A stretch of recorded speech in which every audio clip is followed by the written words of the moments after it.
Buenos días, agradezco al doctor Eric Suárez la invitación para participar con ustedes en esta reunión y además tener la oportunidad de conocer este bello país. Voy a platicar sobre el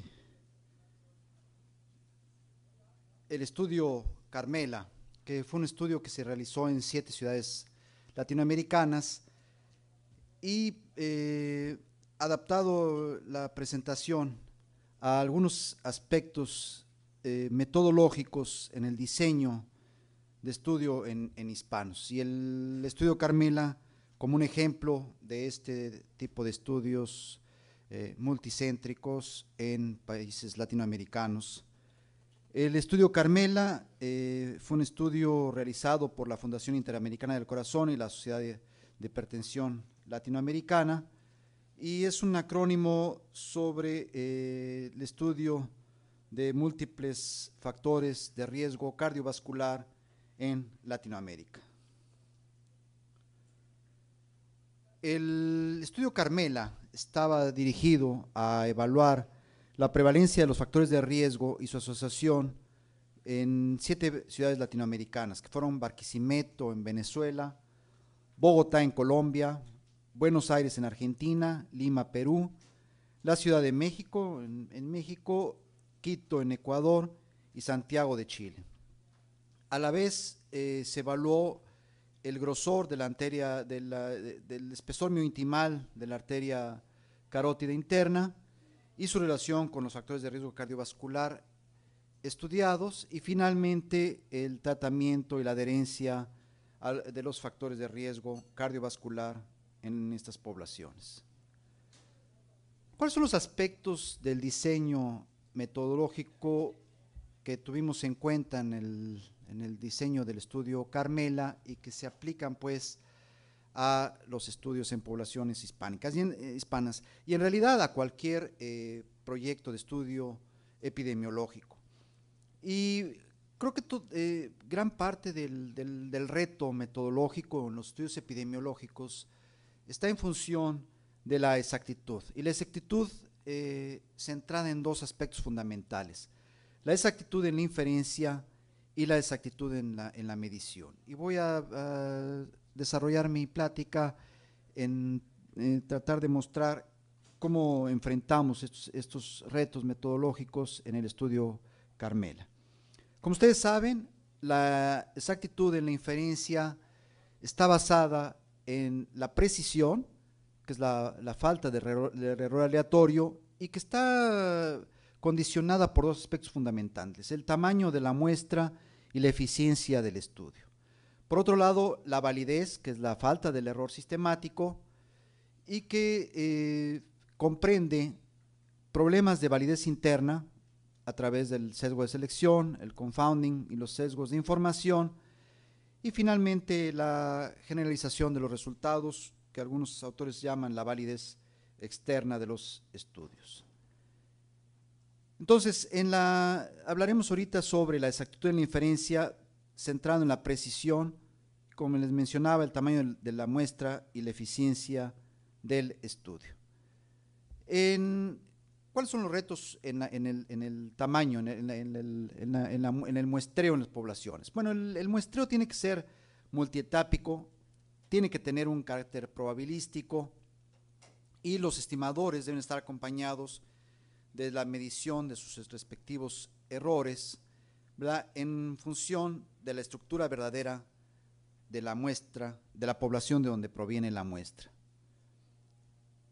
Un diseño de tal característica, ¿verdad?, un diseño multietápico, presentaba dificultades especiales en el estudio Carmela, dada la naturaleza no uniforme de la población, de la pirámide de población en las ciudades a las que nos enfrentábamos. La estructura poblacional, como ustedes saben, aún en nuestros países latinoamericanos, tiene diferencias sensibles, desde poblaciones un poco más viejas, como las que pueden observarse en Argentina, en Uruguay, poblaciones intermedias, tal vez como las de México y Perú, y poblaciones más jóvenes, como las de Ecuador o Venezuela. El muestreo que nosotros realizamos estaba encaminado a 4 grupos de edad que estudiamos. El grupo de edad era de 25 a 64 años, dividido en 4 grupos decenales. Decidimos, en lugar de utilizar una fórmula para el cálculo del tamaño de muestra, se escogió estudiar 200 individuos de cada grupo de edad y para cada sexo. Es decir, en cada ciudad de estas 7 ciudades latinoamericanas se estudiaron 200 hombres y 200 mujeres en cada grupo de edad, para un total aproximado de 1.600 individuos por ciudad.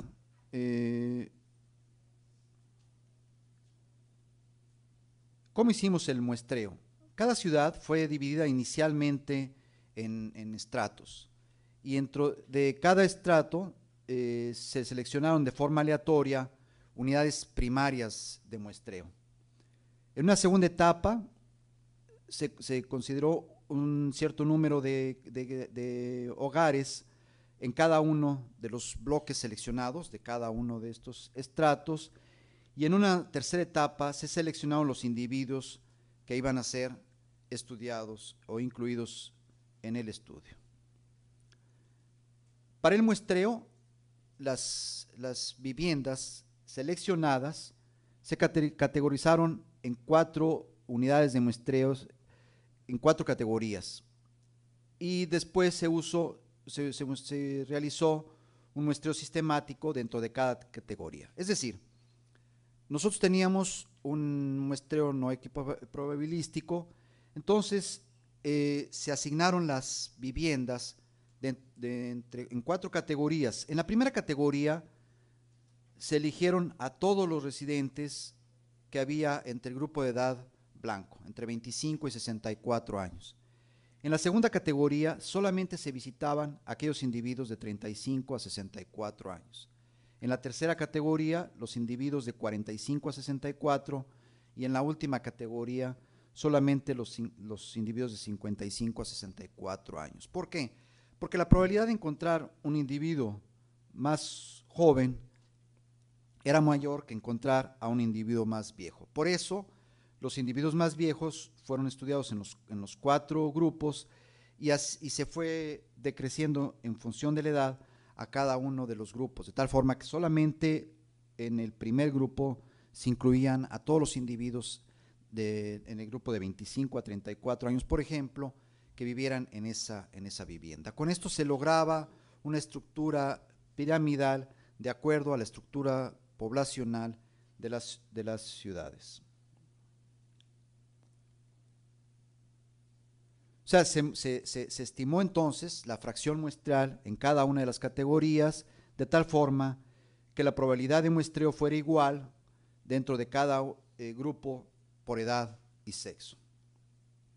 También se ajustó el muestreo con base en la tasa de no respuesta derivada de un estudio piloto. Es decir, hicimos un estudio piloto en cada una de las 7 ciudades, se estimó la tasa de no respuesta, que era diferencial en las ciudades, y con ello se ajustó el tamaño de muestra para cada uno de los grupos.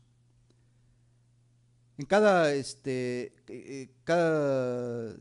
individuo del grupo de edad seleccionado de 25 a 64 años tenía entonces una probabilidad predeterminada, que era una probabilidad diferente de 0, de ser seleccionado. Y los criterios de exclusión incluyeron a personas que vivían en domicilios que no eran viviendas, o que vivían en áreas marginadas. Ustedes saben ahora el gran problema que tenemos, y que es noticia de todos los días en la Ciudad de México, de las zonas de inseguridad en algunas zonas de la ciudad, y esto es cierto en varias de las ciudades latinoamericanas. Entonces esas áreas no eran consideradas en el muestreo, es decir, donde la densidad de población era menor o las situaciones de seguridad eran comprometidas para los participantes, para los encuestadores en el estudio. Quiero presentarles el ejemplo de la Ciudad de México, cómo contendimos nosotros con esta situación del muestreo. meramente como ejemplo de cómo se hizo en cada una de las 7 ciudades latinoamericanas. Los estratos, primer estrato de división fueron las delegaciones de la Ciudad de México.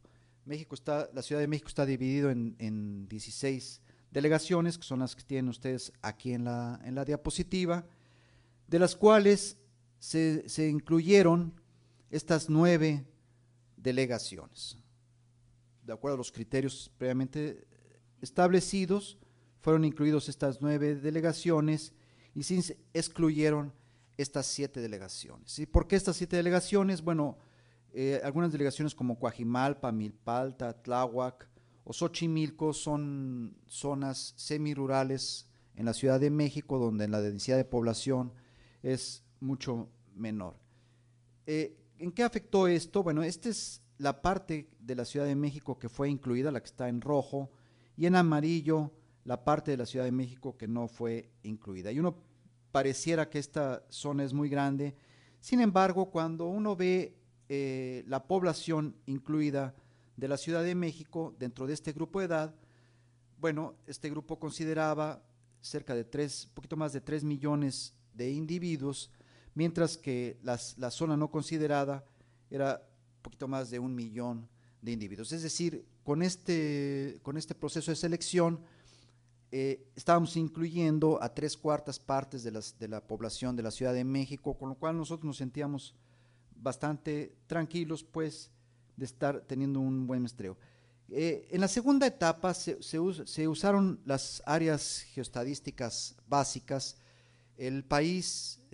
Todo el país México está dividido en áreas geostadísticas básicas que se usan para diferentes situaciones. Por ejemplo, toda la estrategia de vacunación en México está basada en las áreas geostadísticas básicas, de tal forma de que al estar dividido el país en estas áreas, las instituciones del sector salud se dividen los niños por vacunar.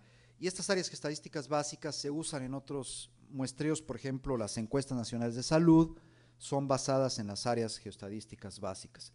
Entonces, la Ciudad de México tiene casi 2.300 áreas geostadísticas básicas, y de acuerdo a nuestros criterios de selección, el 73% de las áreas geostadísticas básicas estaban incluidos en nuestros estratos de muestreo y solamente el 27% no lo estaban. Entonces, insisto, y esto es un ejemplo de lo que son las áreas geostadísticas básicas. O sea, por ejemplo, esta es una área geostadística básica y ustedes pueden ver, tal vez en mayor detalle, este es el área geostadística básica, entonces incluye varias manzanas, ¿verdad? De tal forma que lo que nosotros hicimos fue seleccionar en forma aleatoria las áreas geostadísticas básicas, y después las viviendas eran muestreadas con el proceso de selección de viviendas que habíamos establecido, y se visitaban las viviendas, insisto, en los 4 grupos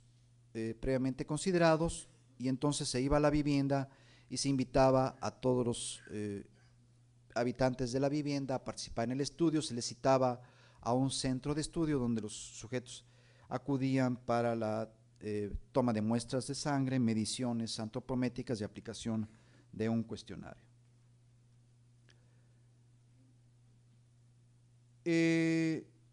Entonces, en la inferencia nosotros trabajamos pues en la eficiencia del estudio con el criterio de muestreo que les he comentado, y el tamaño que fuera un tamaño considerablemente adecuado para los fines del estudio. El otro problema pues es la validez, y la validez interna fundamentalmente por los sesgos de selección, el confounding y los sesgos de información. Entonces, ¿cómo afrontamos nosotros estos problemas de sesgos de selección? Bueno,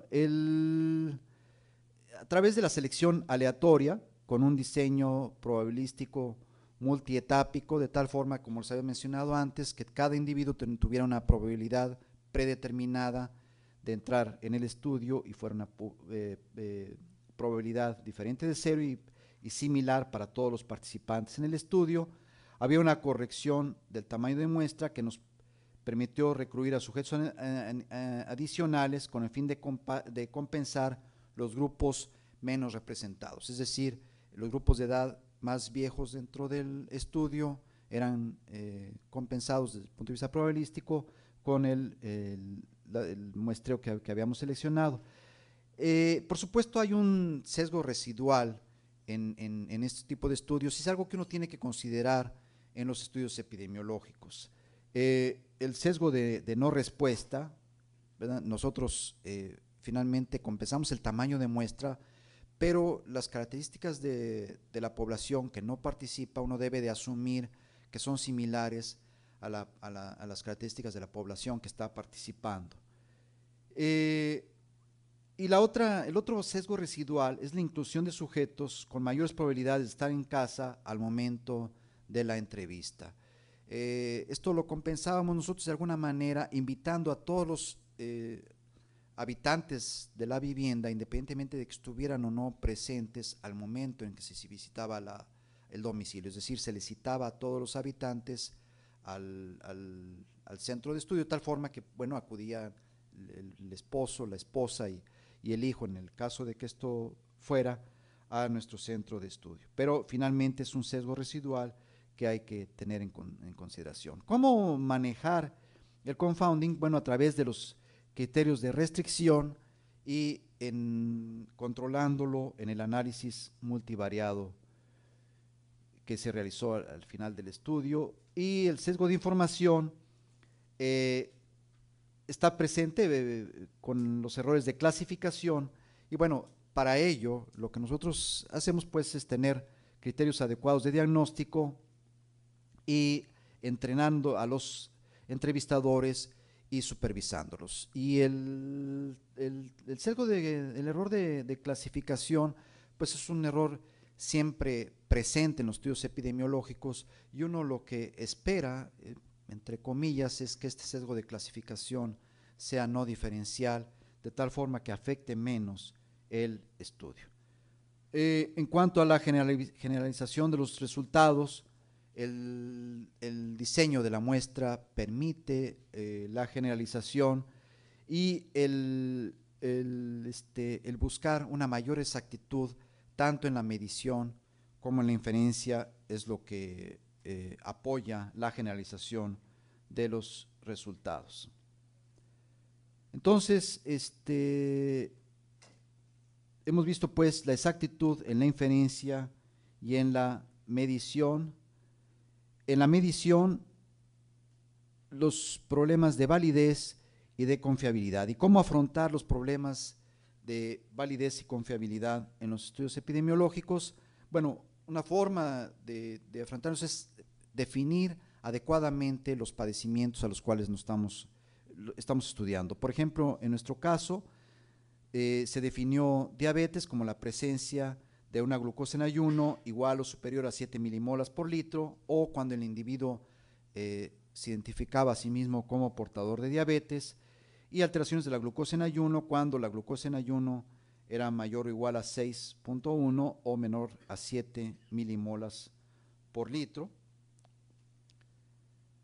Definimos síndrome metabólico con la presencia de 3 o más de las siguientes características, es decir, una cintura mayor de 102 centímetros en hombres, mayor de 88 centímetros en mujeres, triglicéridos por arriba de 1.7 milimolas en ambos sexos, colesterol de alta densidad menor de 1.03 milimolas en hombres, 1.29 en mujeres, presión arterial igual o mayor a 130/85 milímetros de mercurio y una glucosa en ayuno mayor o igual a 6.11 milimolas por litro, o cuando el individuo se clasificaba a sí mismo con la presencia de diabetes. Y hipertensión, como la presencia de una tensión arterial sistólica igual o mayor a 140 milímetros de mercurio, o la presión arterial distólica igual o mayor a 90 milímetros de mercurio, o bien que el individuo estuviera tomando algún medicamento antihipertensivo al momento de la entrevista. Dislipidemia, cualquiera de estas características, es decir, triglicéridos iguales o mayores a 200 miligramos por decilitro, colesterol total igual o mayor a 240 miligramos por decilitro, colesterol de alta densidad menor de 40 miligramos por decilitro, colesterol de baja densidad que no estuviera en rasgos óptimos, y esto dependiendo los factores de riesgo cardiovascular adicionales, de tal forma que en algunos sujetos podía ser arriba de 160 miligramos si no tenían algún factor de riesgo cardiovascular, 130 miligramos de punto de corte si tenían un riesgo intermedio, o 100 miligramos por decilitro si el riesgo de cardiovascular era alto, considerando otros factores de riesgo adicionales, o bien que el sujeto estuviera tomando algún medicamento antilipémico al momento de la entrevista. Y para la confiabilidad en la medición, estandarizamos los criterios de medición y de entrevista en todos los centros, de tal forma que las mediciones fueron obtenidas por personal previamente entrenado, certificado y supervisado por los investigadores que participamos en el estudio. Y además se hizo la estandarización de los laboratorios y el control de calidad, siguiendo los principios del control de calidad externo del programa de evaluación de Buenos Aires, ¿verdad? De tal forma de que cada uno de los laboratorios de las 7 ciudades participantes participaban en un programa de control de calidad externo, insisto, centralizado en Buenos Aires, Argentina, y que esto permitía la comparabilidad de las mediciones, de tal forma de que se enviaban unas muestras, obviamente previamente conocidas por el Laboratorio de Control de Calidad de Buenos Aires, de los valores de glucosa, colesterol, triglicéridos, etcétera, y los laboratorios participantes, por supuesto, desconocían estos valores, hacían las determinaciones, se enviaban los resultados a Buenos Aires, y entonces se evaluaba así, a través de este control de calidad, si había concordancia en los resultados entre los valores de las diferentes ciudades, y esto permite un poco mejorar la confiabilidad o la repetibilidad de los resultados en las mediciones realizadas. Y para el estudio de la ultrasonografía de cuello, para evaluar el espesor miointimal de la arteria carótida, eran ecocardiografistas certificados que recibieron además un entrenamiento adicional y certificado por los investigadores del Carmela. Se enviaron imágenes de 3 sujetos aleatorios a un laboratorio central en Francia, y entonces se evaluaba nuevamente la concordancia de las interpretaciones y la calidad de los estudios realizados en cada una de las 7 ciudades participantes. Bueno, quisiera tomar los últimos 5 minutos de mi presentación para mostrarles algunos de los resultados del estudio Carmela. En total fueron 11.550 sujetos estudiados en las 7 ciudades. Aquí ven ustedes el total de sujetos en cada una de las 7 ciudades, aproximadamente 1.600 individuos por ciudad. El promedio de edad, muy similar entre las 7 ciudades, y el sexo se buscaba pues que fuera similar, o sea, un 50%, y salvo Barquisimeto en Venezuela, que tuvo una sobrerepresentación del sexo femenino, en las otras 6 ciudades la distribución por sexo fue bastante homogénea. Esto es tabaquismo, en la prevalencia de tabaquismo, con prevalencias mucho más altas en hombres que en mujeres en gran parte de las ciudades, salvo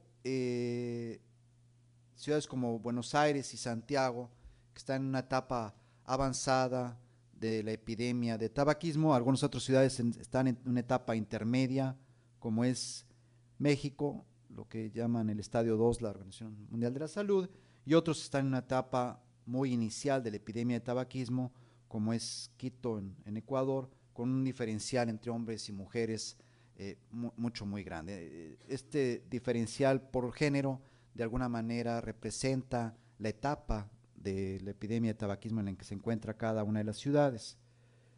Eh, Hipertensión, la prevalencia de hipertensión muy alta en Buenos Aires, en Barquisimeto y en Santiago, eh, ¿verdad? Intermedia en las otras ciudades y muy baja en Quito, en Ecuador.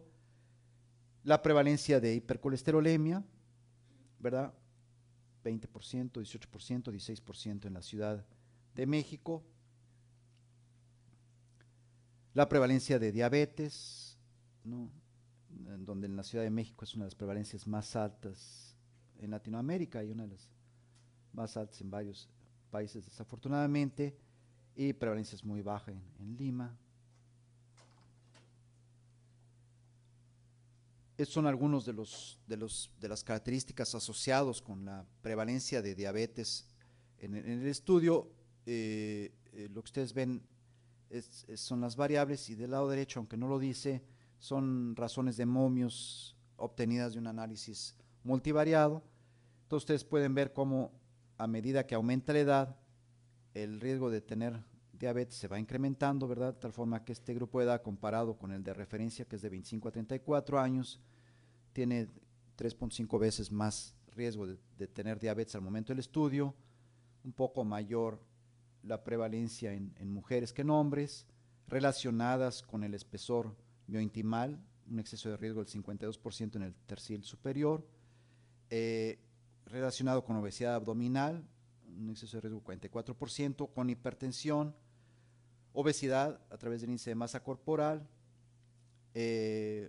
poca relación o ninguna con el colesterol de baja densidad o aún con el de alta densidad, pero sí relacionado con la presencia de hipertrigliceridemia.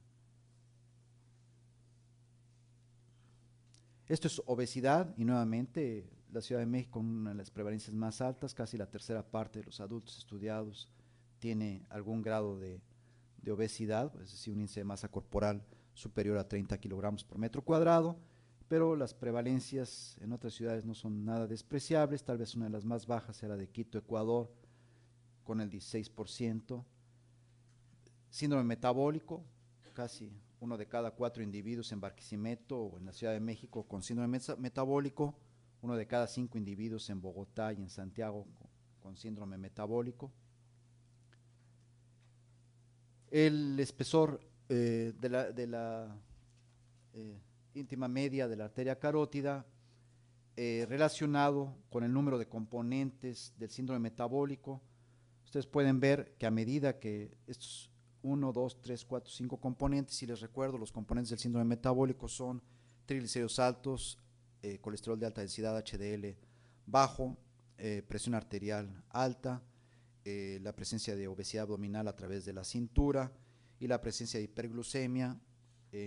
Son los 5 características. El síndrome metabólico es la presencia de 3 o más de ellas, pero a medida que aumenta el número de componentes del síndrome metabólico, incrementa el espesor miointimal, lo cual da una idea de que el síndrome metabólico es en realidad un marcador del riesgo de aterosclerosis, al menos medida por un indicador tan sensible como es el espesor miointimal. Y esto es cierto tanto para hombres como para mujeres. La presencia de placa, la prevalencia de placa en carótida, de placa ateromatosa en carótida, desde el 4% en quienes no tienen ningún componente hasta cerca de 3 veces mayor, 11% en los que tienen los 5 componentes del síndrome metabólico, y nuevamente a medida que incrementa el número de componentes del síndrome metabólico, incrementa la prevalencia de placa ateromatosa en carótida, y lo mismo es en hombres como en mujeres. Y esta es la diferencia del espesor miointimal en las 7 ciudades latinoamericanas. Y ustedes pueden ver la diferencia, insisto, en las ciudades, por supuesto, Buenos Aires con las prevalencias de arteriosclerosis más altas tienen un espesor miointimal más alto, seguido por México y Quito en Ecuador.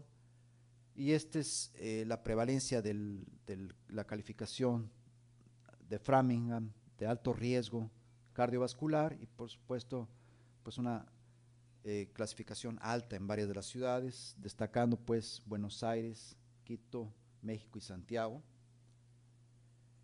Entonces, en conclusión, por supuesto pues es importante conducir estudios poblacionales, de base poblacional en nuestros países, en población hispana en nuestros países latinoamericanos. Los estudios epidemiológicos en los hispanos comparten muchos de los aspectos relacionados con cada diseño de estudio particular seleccionado. Sin embargo, hay aspectos particulares o específicos en el diseño de estudios en hispanos que deben de ser confrontados de forma adecuada. El estudio Carmela fue un estudio de base poblacional conducido en 7 ciudades latinoamericanas de 7 países diferentes, y algunos de los aspectos relevantes del estudio Carmela fueron su tamaño de muestra, el método de diseño estratificado multietápico y el riguroso diseño epidemiológico realizado. El estudio Carmela generó estimadores consistentes de los factores de riesgo cardiovascular en estas 7 ciudades latinoamericanas, ¿verdad? Tratando de controlar un confusor mayor en las comparaciones de riesgo internacionales, que es la heterogeneidad de los grupos de edad de estudio y otros criterios de los estudios particulares. Se prestó atención especial a la exactitud o el prestar atención especial en la exactitud de los estudios epidemiológicos, tanto en la inferencia como en la medición, debe ser una meta en los estudios de poblaciones basados en poblaciones, en población hispana, y que de alguna manera sé que entiendo con el programa que serán parte de los aspectos que se discutirán. Hubiera tiempo para preguntas.